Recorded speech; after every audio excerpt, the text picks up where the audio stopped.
Hey everyone, let's talk about leadership and do an NCLEX review for week 3 as you start preparing for your capstone, your NCLEX review, and then your final adventure of taking the actual NCLEX.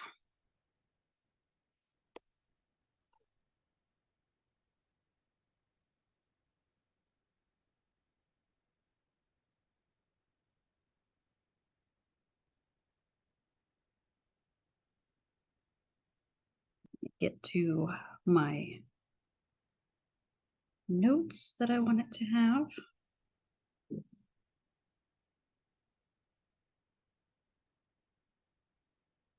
That's law and ethics. Let's go over leadership styles first. All right, and then we have our cheat sheet here.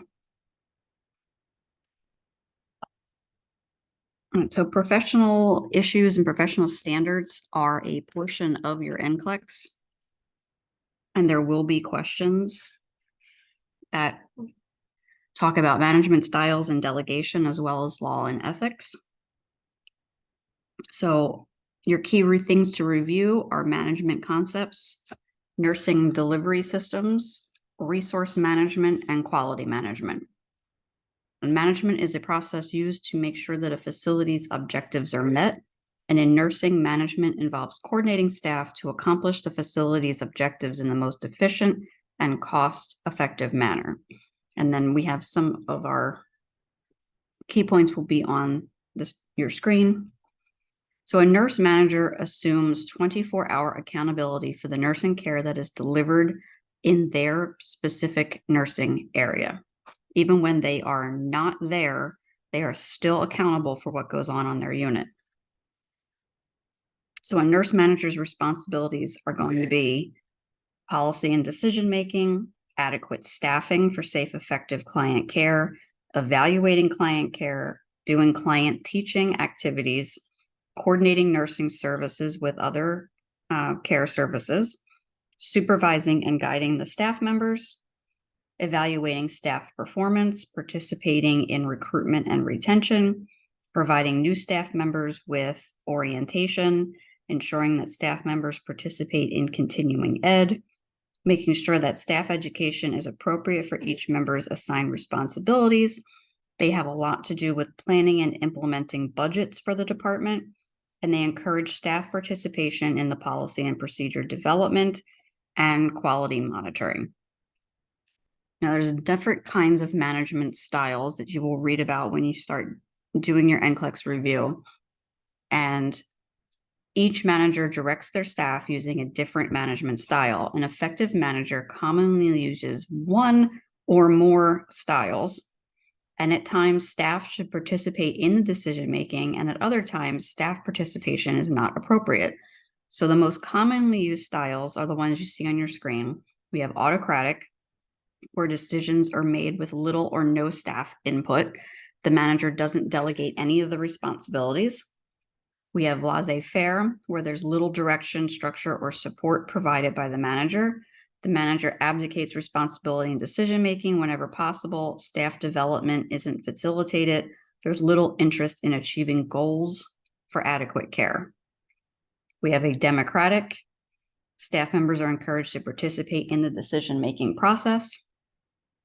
Most decisions are made by the group, not the manager. Staff development is encouraged. Responsibilities are carefully delegated to staff to encourage growth and accountability, and positive feedback is given to staff members to encourage professional growth. We have participative. Problems are identified by the manager, presented to the staff with several solutions. Staff members are encouraged to provide input, but the manager is the one who ultimately makes the final decision. Negotiation is a key element of this management style. The manager encourages staff development.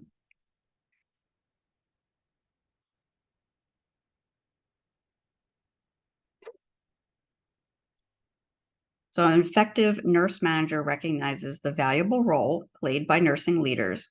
A nursing leader can be any member of the nursing team who encourages their colleagues to achieve unit goals. Most leaders are excellent role models. They help other staff members develop and improve their nursing skills. They solve problems and they work to improve client care and working conditions at the health facility. So looking at management styles again, here's a quick refresher, a little cheat sheet for you. All right, discharge planning and client teaching is client teaching and discharge planning starts on admission. I know it says initiate as soon as possible, but it is you plan for discharge the day the person walks into the facility. So we have different clinical pathways, multidisciplinary guidelines for client care, documentation tools for nurses and other healthcare providers. This provides sequences of multidisciplinary interventions that incorporate teaching, consulting, discharge planning, your medications, your nutrition, your diagnostic testing, your activities, your treatments, and all of your modalities. Resource management is your equipment, your finances, your budget, and your staff. Your staff are one of your biggest resources. And there's different kinds of budgets. We have a capital budget, which outlines plans for providing equipment that costs more than $500. A nurse manager determines large fixed assets or equipment needed within a specified budget period, which could be anywhere from 3 to 5 years. We have operating budgets, which are your day-to-day expenses. That does not include your personnel costs. And then we have personnel budgets, which is the cost for staffing the unit based on the number of personnel or full-time equivalents that are needed. And there's different kinds of healthcare delivery systems. There's HMOs, which are health maintenance organizations. They're a fixed payment, designated payment. It's given to the healthcare provider periodically to cover the cost of healthcare for each person enrolled in that HMO. We have PPOs, which are preferred provider organizations, and they negotiate reduced rates to attract insurance plan members. Members' care is paid for if they use a healthcare provider who is in contract with that PPO. And then there's managed care, which provides beneficiaries with various client services for an established agreed upon payment. A lot of your federal payers like Medicare and Medicaid will fall under that.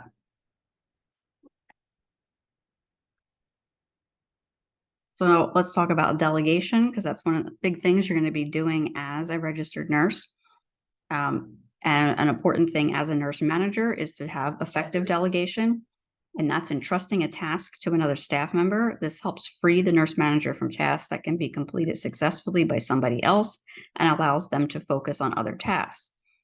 And it also prepares that other nurse for career advancement. So we need to recognize when delegation is necessary. We're going to delegate whenever possible, and we're only going to delegate tasks if they're within the scope of practice and the skill of the person that is assigned the task. We're going to delegate based on priority because client care always comes first. We're going to delegate clearly and concisely and include a time frame for completing the task. We're going to provide support and positive feedback. Although it may be difficult to delegate at first, fostering a working environment that supports autonomy, independence, and professional growth helps with the recruitment and the retention of your staff.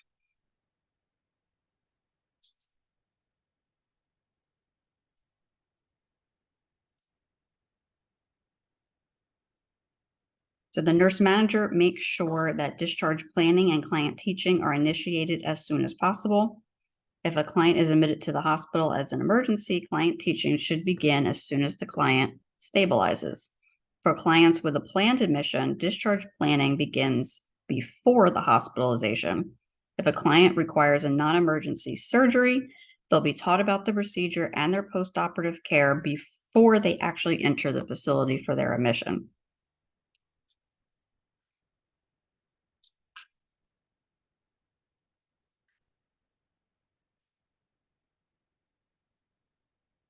All right, so let's go over some questions. A nurse manager is concerned because she received many time off requests from her staff for the upcoming holiday season. She has come up with several possible solutions to the staffing dilemma and has scheduled a staff meeting to present ideas to the staff. Which management style is she demonstrating?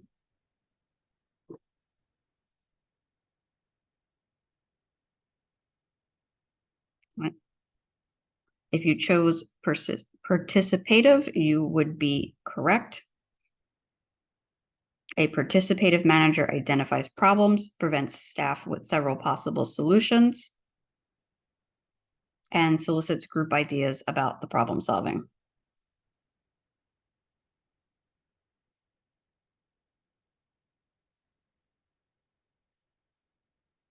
Next question. A nurse manager of a 30-bed surgical unit arrives at work during a snowstorm. She finds that only licensed practical nurse and 2 nursing assistants have been able to make the journey into work. Each reporting staff member has skills that can be used to provide care for the clients on the unit. Which nursing care delivery system would be most effective? There's a couple different choices. You can do primary nursing, team nursing, functional nursing, and case management. And the answer for this one would be functional nursing because it's efficient and requires fewer staff than any of the other delivery systems, and it makes use of the skills of the staff members that are available on your unit.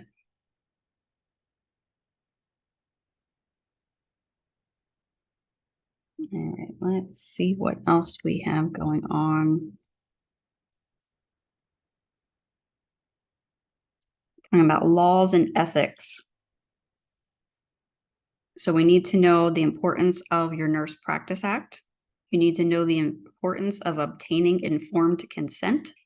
You need to know clients' right to refuse treatment and brush up on your issues regarding living wills, malpractice, and abuse, because these are questions that you're going to see on NCLEX.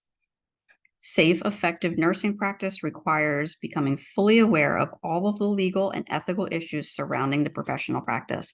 And every state has a different Nurse Practice Act, so make sure that you are aware of the one for the state that you are going to be practicing in. It's designed to protect both the nurse and the public.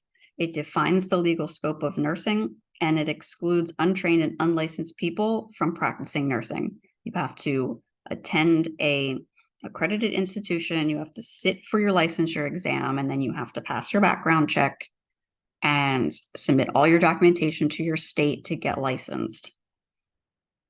Your state's Nurse Practice Act is the most important law that affects your nursing practice. You're expected to care for patients within a defined practice limits, and if you care beyond those limits, you become liable and vulnerable to charges of violating your state's Nurse Practice Act.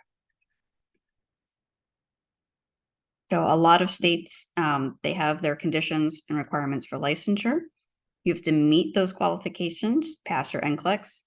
And then there's also things about being of good moral character, good physical and mental health. You have to be free from criminal conviction. You have to have fluency in the English language. You have to be free from drug and alcohol addictions. And then you'll have continuing education hours and mandatory courses that you have to take to renew and maintain that license.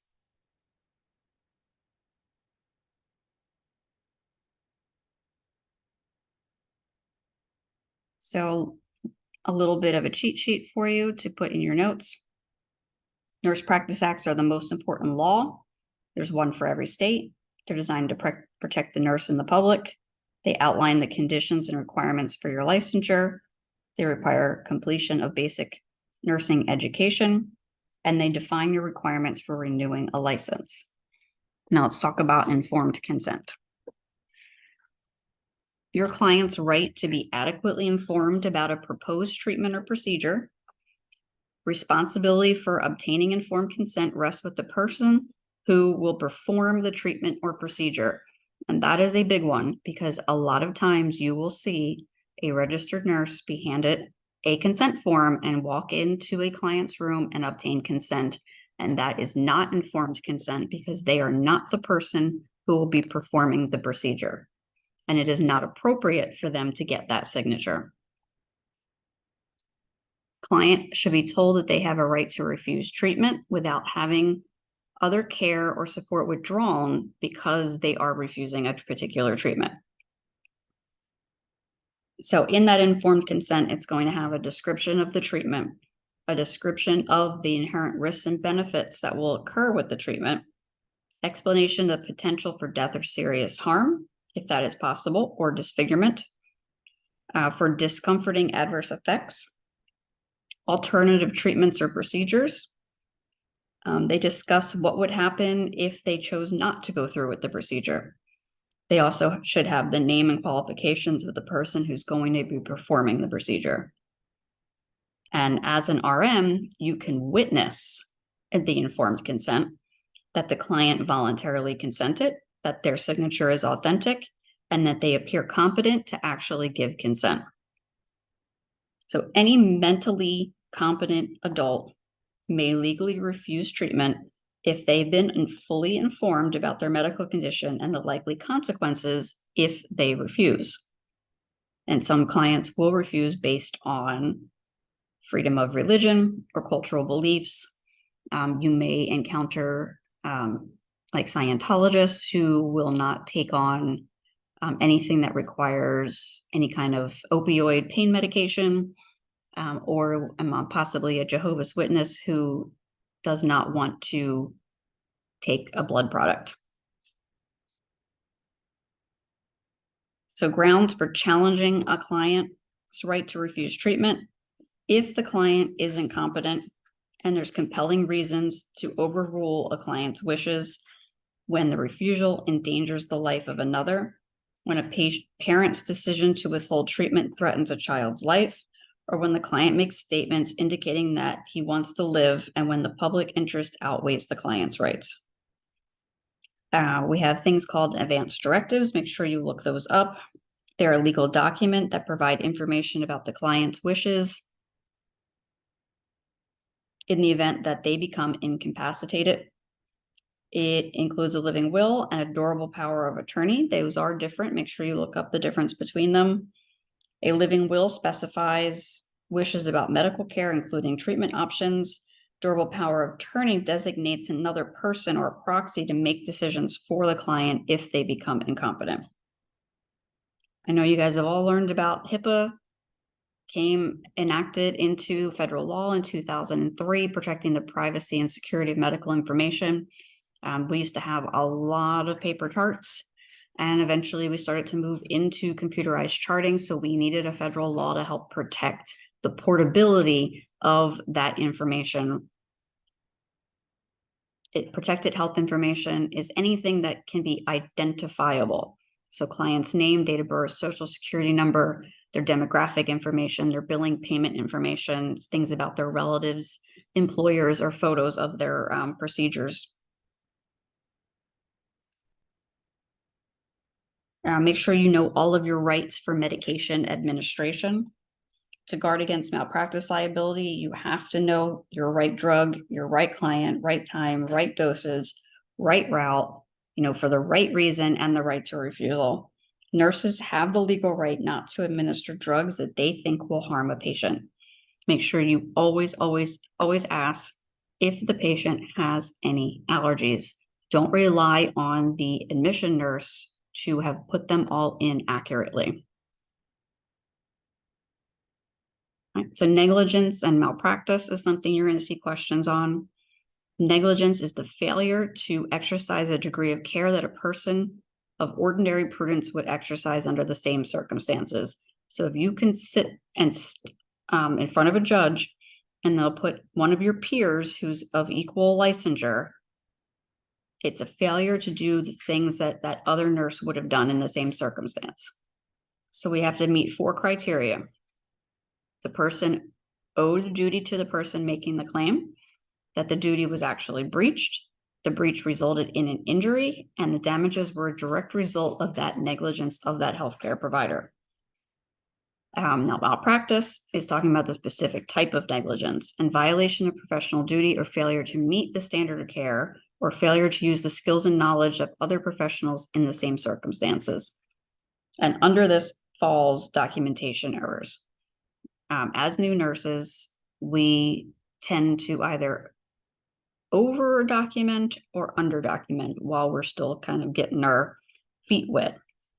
A lot of the new charting is charting by exception, so it's just check boxes. So it's pretty self-explanatory, but there are sections that you need to make sure that you did complete.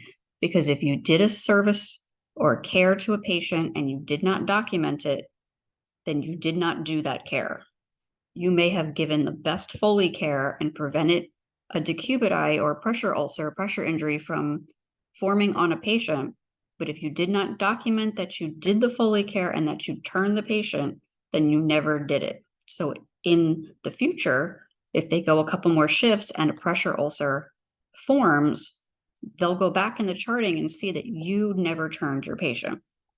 And then that's where the negligence part comes in. So we're going to do complete, accurate, timely documentation. As soon as you finish a task, go and chart it while everything is fresh in your memory. Well-documented records reflect all of your client care, all of the treatment, your plans, your coordinated care by each professional, interdisciplinary exchange of information about a client. If you call respiratory, if you call a code, if you call the neurologist, you need to document everything that you did. Neurologist so-and-so notified at the time, and then whatever occurred in that conversation. We want to provide evidence of a nurse's legal responsibility, demonstrating standards, rules, regulations, laws, supplying information for cost-benefit reduction, and reflects professional and ethical conduct and responsibility. Common documentation errors that I see when I review charts, especially for my students that are out on the units, is omitting things that they've done, giving personal opinions, putting vague entries, doing late entries, improper corrections, unauthorized entries, erroneous or very vague abbreviations, or if it's a handwritten note, which we rarely do, it's ineligible, like you can't read it, or there's a lack of clarity. So making sure you understand your Nurse Practice Act's general provisions helps you stay within the legal limits of nursing. Interpreting the Nurse Practice Act isn't always easy, but Nurse Practice Acts are laws, and they tend to be worded in very broad, vague terms, and the wording will vary from state to state.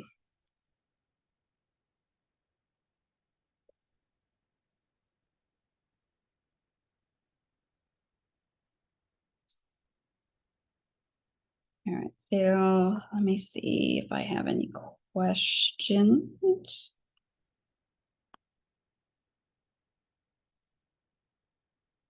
In my little book here.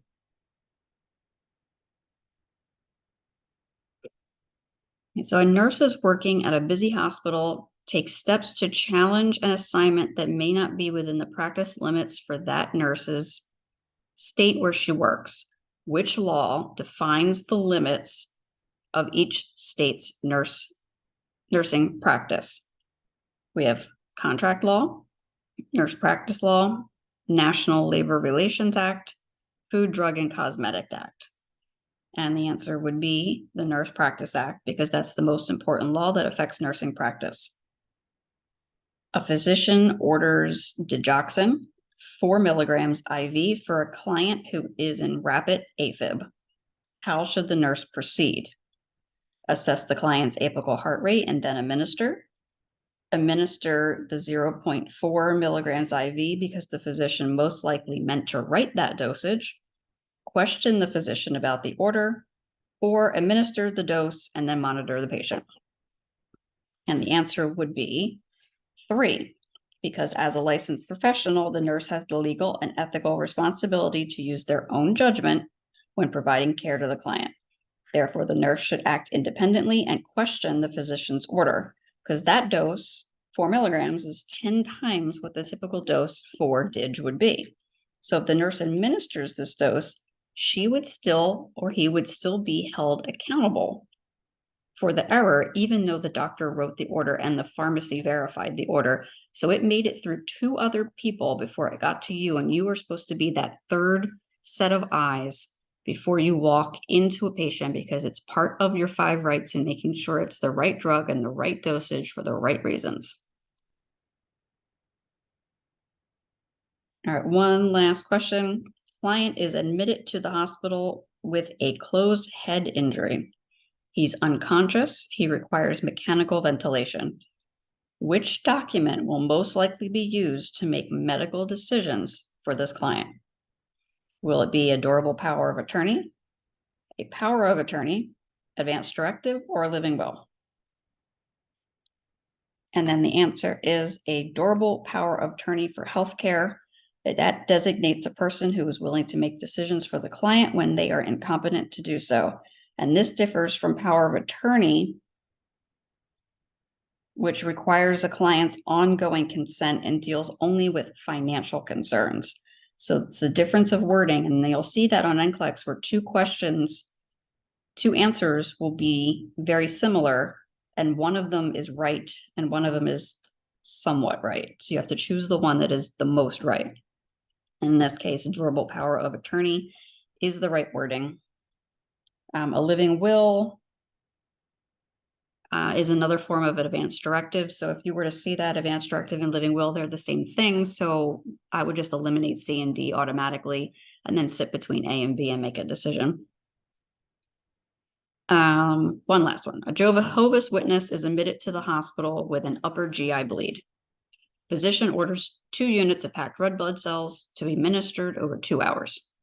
When the nurse tells the client about the order, the client refuses the transfusion. How would the nurse proceed? Do you follow the physician's order and administer the transfusion? Tell the client that they're being ridiculous because they'll die without the medication? Refuse to care for the client because you don't agree with their religion? Or tell them that you understand their religious concerns and that you will notify the physician? Hopefully everybody chose number 4. The nurse should tell the client that she understands the client's religious concerns and that they will notify the physician. You cannot administer the transfusion if the patient is refusing, because that violates the client's rights to freedom of religion and the right to refuse treatment. And the nurse can't pass judgment on the client or refuse care based on that client's religion. So I hope you guys have a good video on your ATI and that you do well on your proctored exam this evening. And stay tuned. I'm going to post different little NCLEX review audios like this so that you can brush up on some of your skills before you take that final ATI predictor exam.